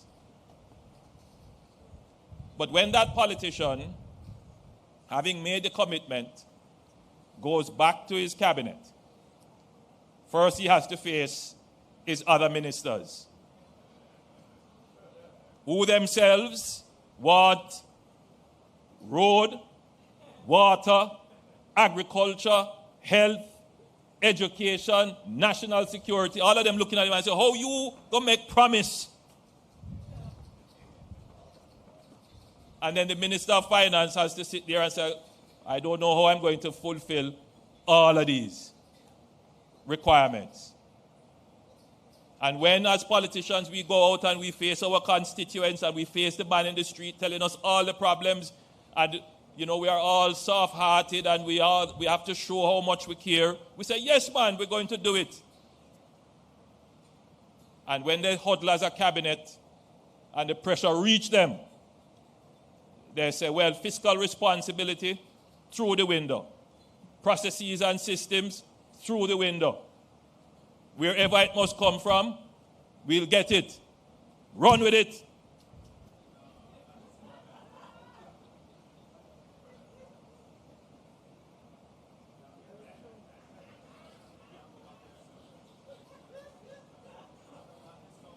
So if it means that we have to go and borrow to bring in the bus so that the people stop cussing, then we're going to borrow and bring in the bus.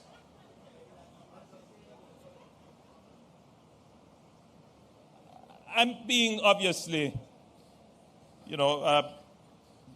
maybe dramatic in how I'm expressing the idea, but I need to communicate to you and give you an insight into how the country works and why we have had the problems we have had. And so, yes, we would have borrowed and we would have bought buses, but you wouldn't be able to borrow significantly to buy the number of buses you need. But bear in mind, every time you borrow to purchase these national assets and develop infrastructure, you're not only paying for the infrastructure, you're paying for the cost of borrowing. Borrowing as a cost. And so the cost of the infrastructure when you borrow is more. And so that is not a sustainable pathway. So when I left that meeting and got a good insight into the JUTC, my concern wasn't about buying more buses. Yes, I understand that we need the buses. People need to be able to get on the buses quickly. But the politician who starts there and stops there doesn't really care about you. Because he will never be able to put you on a pathway when those buses reach the end of life that they can be replaced or more buses can be purchased. Because the shortage of the bus is not the real problem. The real problem was that we never spent the time to properly manage our fiscal affairs, meaning how we manage the public revenues, how we deal with taxes, and how we manage expenditure, and how we develop the real sectors in our economy so that they can grow and generate more revenues from which we then purchase the assets and infrastructure that adds to the convenience, the well-being, and indeed the prosperity of your lives. I understand the long struggle, my friends. Jamaica has been involved in a long struggle. From slavery to the Morant Bay Rebellion to our labor struggles to independence to now we have been struggling. And people can get frustrated. Every year is the same thing. Shortage, problems. How do we get out of it? We get out of it, first of all, by managing our economic affairs properly. We have had it obtused. We have focused on trying to solve our political issues. Fight for our political independence. We have our political independence. No, it's time for us to focus on our economic independence. And what's the meaning of this economic independence? The meaning of our economic independence, to put it in the bluntest, simplest terms, is that we can buy the 100 buses we need without borrowing, and we can project on a long term to buy hundreds more to come without borrowing. Because that is what solves the problem. It is having the economic wherewithal. And because we have the economic wherewithal, when this cabinet that I lead meets, you think they don't come with, I want this and I want that, and but we have a process. We have a system in place. You want buses?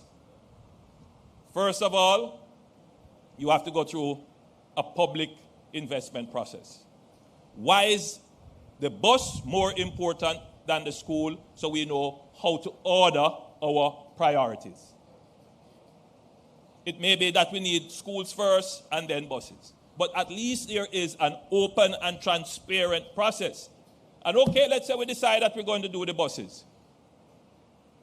What kind of buses? What kind of contract for these buses? Is it really buses that we need? Or is it the capability to deliver a seat to a passenger on a routine and regular basis without disruption? We need a capability rather than a product.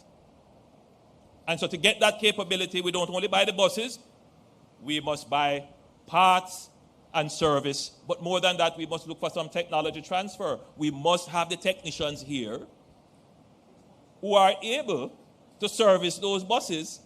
And who knows, eventually maybe we start to fit them up here. And who knows, from that we will become a regional hub for CARICOM. This is how we have to think. And so we go through this process. Then there is a procurement. Who gets to do it? Who gets to supply it? And it has to be competitive. So the public sees us here celebrating the 100 buses. That's not what I am here celebrating. In another 2 years, this buying buses will not be an issue.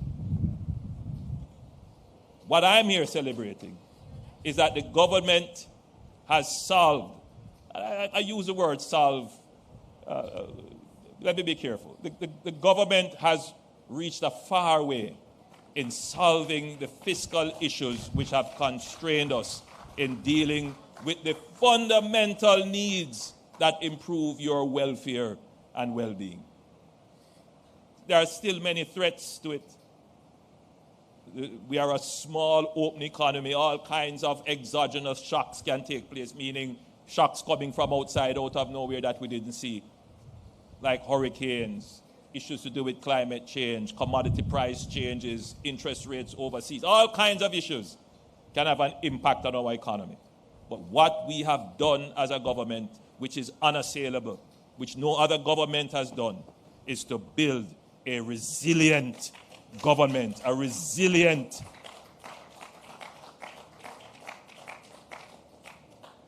system of managing our fiscal affairs. Minister Clark has been critical to that. Minister Clark and I have been good friends for, I would say, almost 30 years, for a very long time. And we have a similar outlook as to what we need to achieve for Jamaica and where Jamaica should be. And there is obviously generational differences. The way in which Minister Clark and myself would look at things is quite different from maybe some older generations. Meaning that the way in which they see the long struggle and what they see as the outcome from the long struggle is quite different from how we see the long struggle and what should be the outcome and what we need to do. But every generation makes their contribution.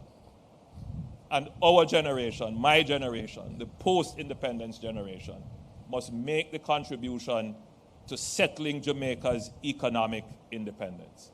And I believe that this administration, for the time that we have been at the wicket, we have put on the runs on the board and we have instituted, established the pathway for us to achieve our economic independence. And you're beginning now to see the manifestation, the expression of this economic independence. When we are here saying we have bought 100 buses, we have 100 more to come this year, and Minister Vaz made some announcements to say that we have another 100 that will come in even shorter order. That's an expression of our economic independence. We are doing it without borrowing. When I stand here and I say to you that we are doing the Montego Bay bypass, a massive infrastructure, Montego Bay Perimeter Road. They always tell me not to call it a bypass because you can't bypass Montego Bay, but the Perimeter Road and all the other subsidiary roads that will be done as a result of that project. We are doing that without borrowing from our budget. When we have bought the garbage trucks, we are doing the hospitals. We are doing that from our budget without borrowing. That's important. So yesterday, average Jamaican, there are those who would want to diminish this. You know, a couple of years ago, we, in the Bruce Golding administration, we were just at about 2010, 2011. I'll never forget it. I was talking to a group of persons and I pointed out to them that, that we have kept the dollar, stable and so forth. And the response was, stable dollar can't yam. Because there is a narrative in the public to try to diminish the economic management of the country and to say, do away with that and focus on the giveaways literally. Let me say this to you. If Jamaica ever goes back to that, it will be a guarantee for our destruction. I have to be as graphic as I can so people understand it. All the needs that you have, whether it is the road that passes your gate, the bus that you take, the hospital that you visit, the prescriptions that you need, the security that you require. Without a strong economy and good fiscal management, it will not be achieved. And even if you get it one time, it is not sustainable. You won't get it again. So the political economy must change to match the real economy, meaning how you think about how you vote and who you elect must change to match your economic priorities. And that's a message that I would want to deliver here today with these buses. If the buses is what you require, hospitals is what you require, then you have to look at governments and politicians and technocrats and people who you put in positions who understand how to manage the economy. There will always be people who will come well-dressed, have brighter colors, speak very well, and tell you how it's their time. There will always be those people. But the question is, can they deliver? Have they ever delivered? So, we are delivering these buses today. And we are able to do so because we have entrenched good fiscal and monetary policies. Minister Clark is leaving us to join the team at the IMF. It's interesting to see the perspectives being expressed on this. I would say to everyone, these things don't happen overnight. These things are considered.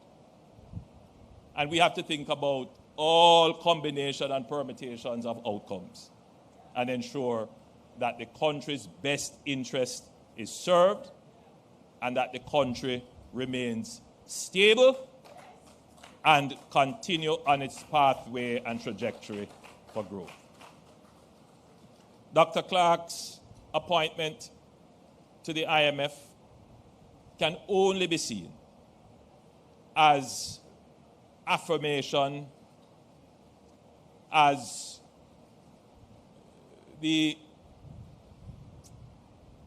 I take it as a compliment.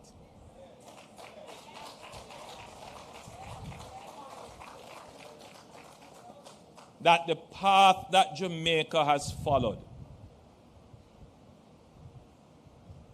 in institutional reforms, in making sure that the changes are not personality-based.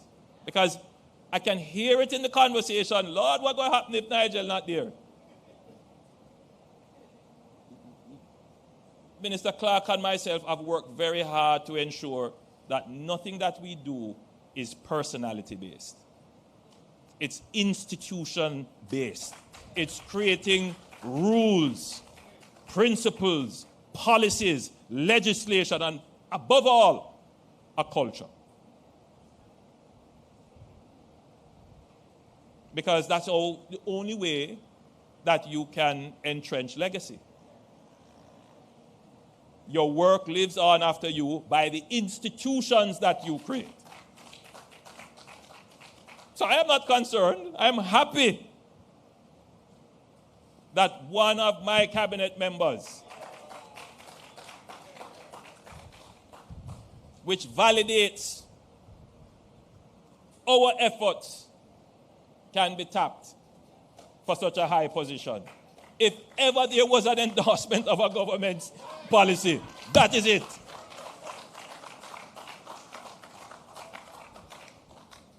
That is it. And we are not a shallow institution. And we don't depend on one man alone.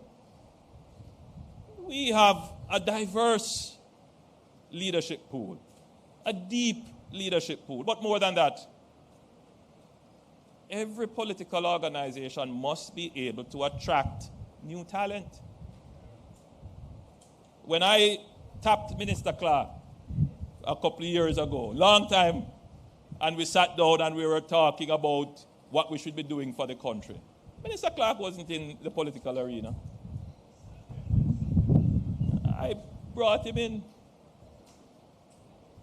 And my job as Prime Minister is to continue to scout the country for the incredible talents that exist. And not just bring them into the Jamaica Labour Party, that's important, but bring them into the government for the benefit of the people. We need to create more people like Minister Clark. Find the talent. And the journey is not at an end. The struggle is not at an end. There are other major areas that require the kind of precision effort, laser-like focus, high-level thinking. There's no question the fiscal issues, we're far away in solving those. But we need to start to spend a little bit more time now on the real economy, on the growth issues. We need to start to spend more time now on the bureaucracy, how to get things done quickly, not to dispense with rules, but how to develop the culture to follow rules more quickly. That requires laser-like focus and attention. There's a lot of issues still left to do. And I make sure I do my exercise and keep myself fit because I intend to be at the wicket to address these matters as we go along. So my friends, I want the Jamaican public to see these new buses as an expression of our economic independence. I want you to take care of these buses. I want you to use these buses to increase our productivity as a people. We waste millions of man hours, millions of hours, let's leave it at that, in traffic, waiting when we could be doing more productive activity. I close on this point. Minister Vaz said we save what? Something like $5 million daily. That's about $1.8 billion that we save by just switching fuel. But the JUTC loses close to $500 million yearly from theft, from thieving fuel. No, let's not be euphemistic about it. Because you know why, Minister Vaz? Somehow in our culture, the average man on the street doesn't see the stealing of the fuel as something wrong. It's as if it is that good for them to take the fuel.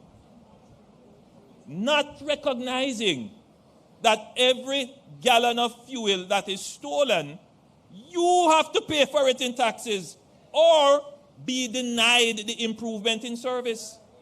It is a part of the culture that we need to erase, where people see the public property as not theirs, belong to somebody else, and we must raid it.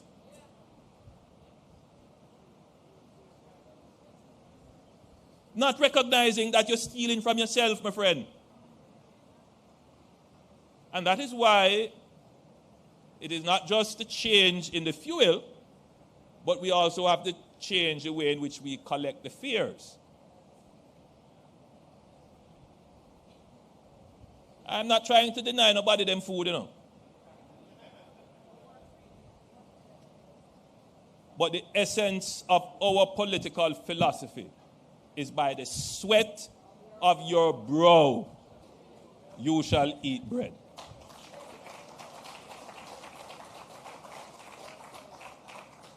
So, as we move to change out the entirety of the fleet, to these other forms of fuel-driven buses, CNG and electric buses. We hope to radically cut the theft of JUTC's fuel and parts, and to ensure that that savings, both in the cost of the fuel and the theft of the fuel, is passed on into more convenience in buses for the people of Jamaica. Ladies and gentlemen, you have been a wonderful audience. God bless you and thank you.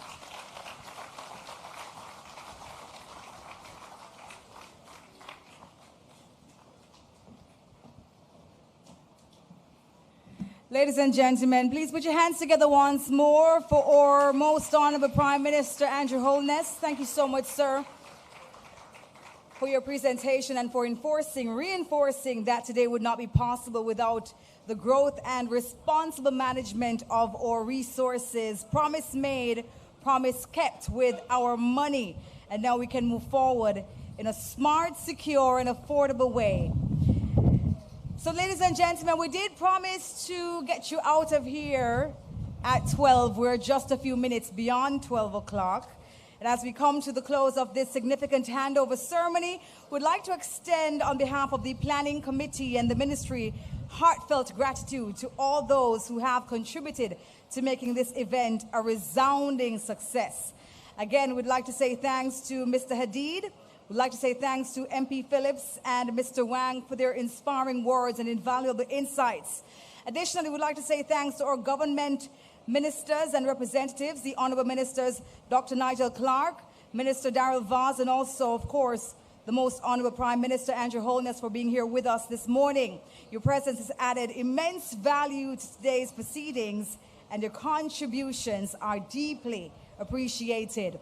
We'd like to also acknowledge and express our gratitude to all the organizers who have worked tirelessly behind the scenes. Your dedication and hard work have been instrumental in ensuring that this morning went smoothly and successfully. Also, big thanks to our participants, the dignitaries, the attendees, members of the media, those joining us online, those who are streaming. Your presence and engagement, we say thank you so much again.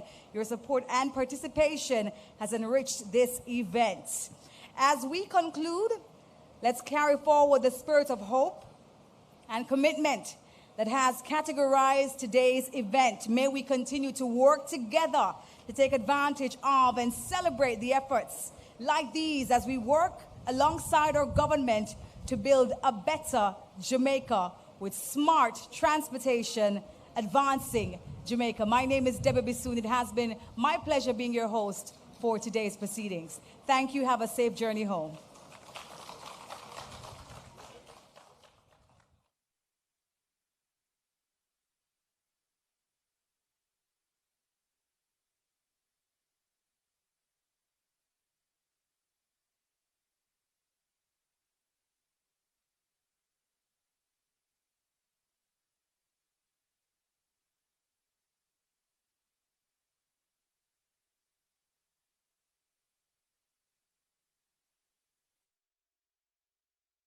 Jamaica, a jewel of the Caribbean.